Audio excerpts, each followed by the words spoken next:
Alright, we were talking about the different types of resolutions, and I was saying that in Parley, you're going to see a mixture of these types of resolutions, but in LD or TP, usually the resolution is defined for a whole year or for some given amount of time. So you're going to see more research-intensive debate on just a policy topic that's given for the whole year, and right now it is that the United States government should significantly reform its policy towards Russia, and I believe it has something to do with, I forget what the value resolution is about. It was about competition versus cooperation last year, but it's about something different this year. The point being that sometimes the students have an opportunity to research and prepare cases and continue to refine those cases over the period of the year, whereas in parliamentary debate, the resolution literally comes out 15 minutes before the round, and they're not allowed to introduce research and quotations. They're supposed to work off of general knowledge and general topics. They might have The Economist printed off, they might have some great quotes from famous people printed off, but really the ideas need to come from themselves in that 15-minute time frame. So these are the types of resolutions you're typically going to see.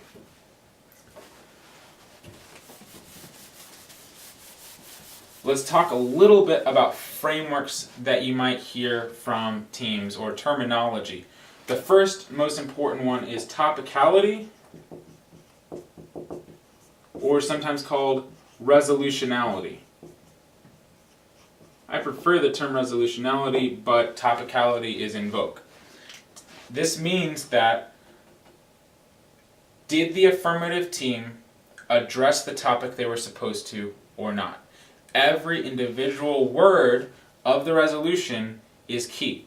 So if the affirmative team came up and proposed a policy change toward Russia that was not a significant shift in policy, the negative team would cry foul and say, hey, out of all the cases that you could possibly prepare, you could prepare even more, twice that, if you don't have to make significant changes. And it's hard for us to research and really get out of this topic what we're supposed to without you making a significant policy change. That's why the word's in there. So while you may have affirmed we need to change our policy with Russia, you have not affirmed that we need to significantly change our policy with Russia.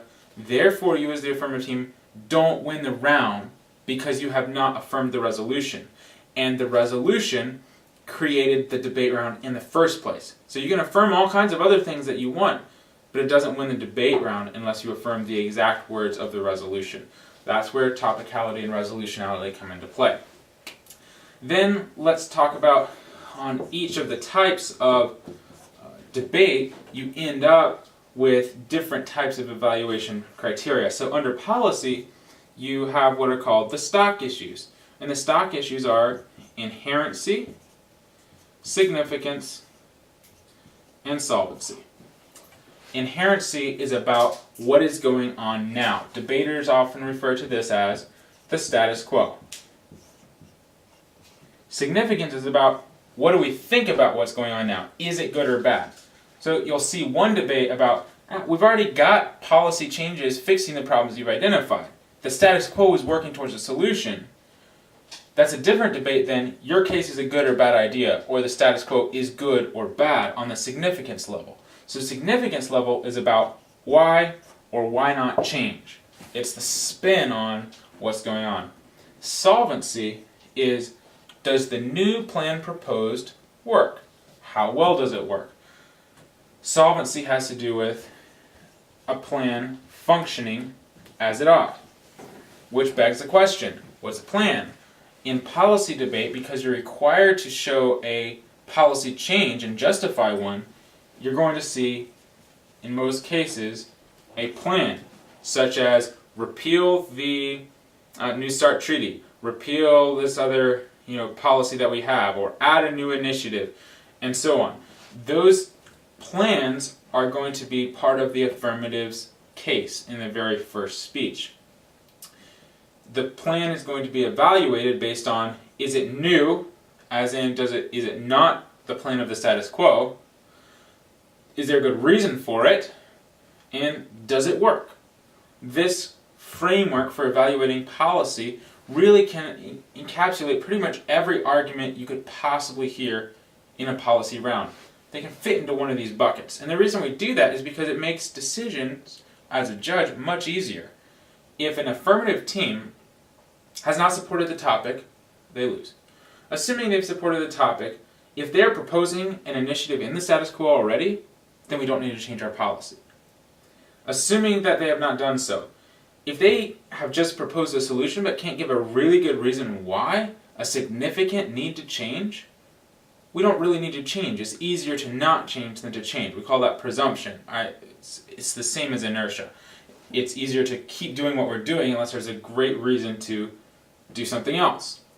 Assuming there's a good reason to do something else, if the proposal you have doesn't answer the call mandated from the problem you've identified, then too bad, we stick with our shoddy system that gives us a problem because there's not something better we can do.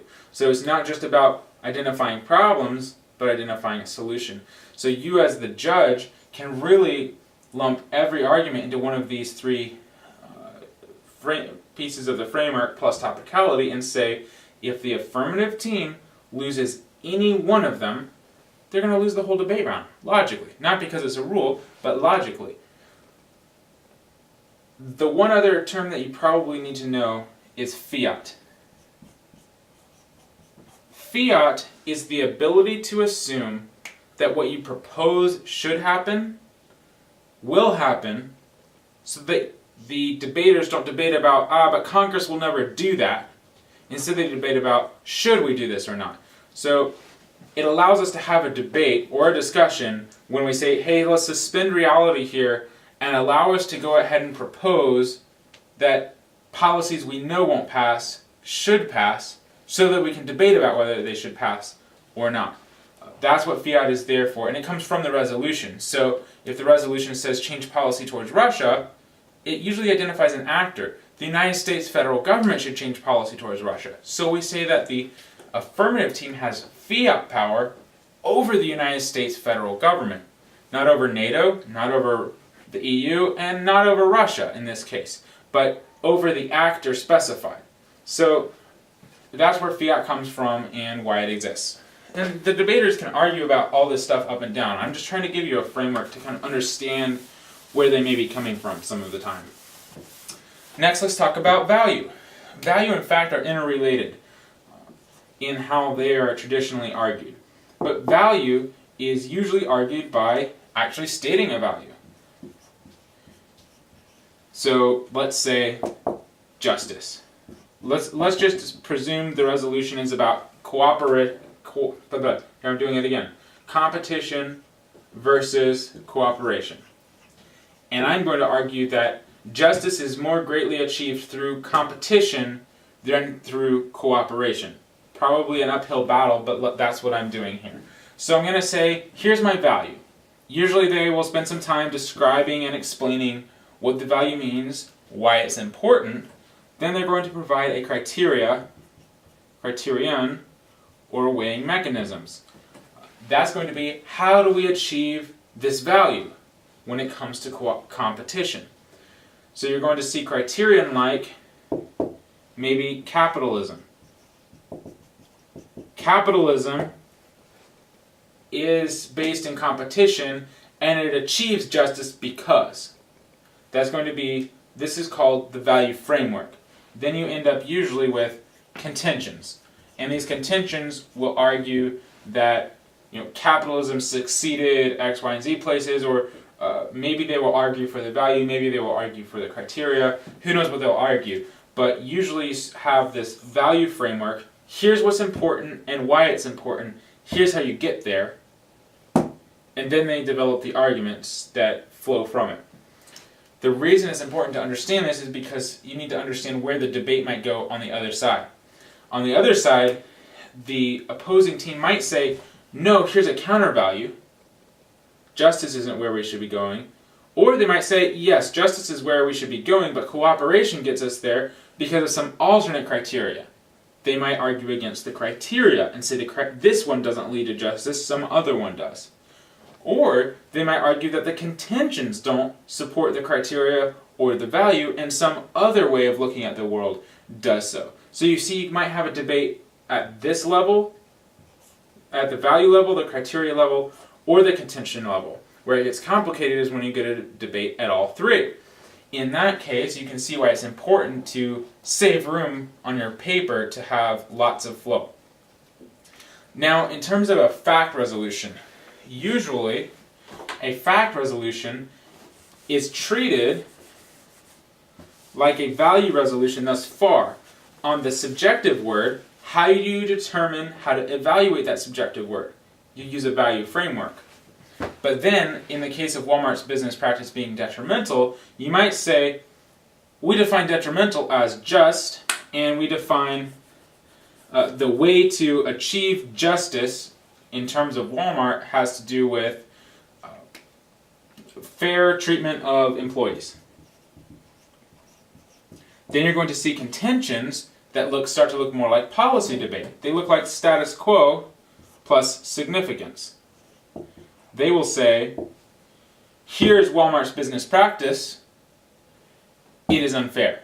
Here's another business practice of Walmart, it is unfair. So they've established the value framework, and then they kind of run whatever the particular fact that they have in question, in this case Walmart's business practices, through that value framework to prove to you that indeed Walmart's business practices are detrimental, as you described. Again, you might have that debate on the value, criteria, or contention level. So value and fact resolutions tend to be debated similarly, whereas policy, you could have any of this stuff, but you have also the plan. And the plan is what is going to set policy debate apart from the other two, since you're actually proposing a solution.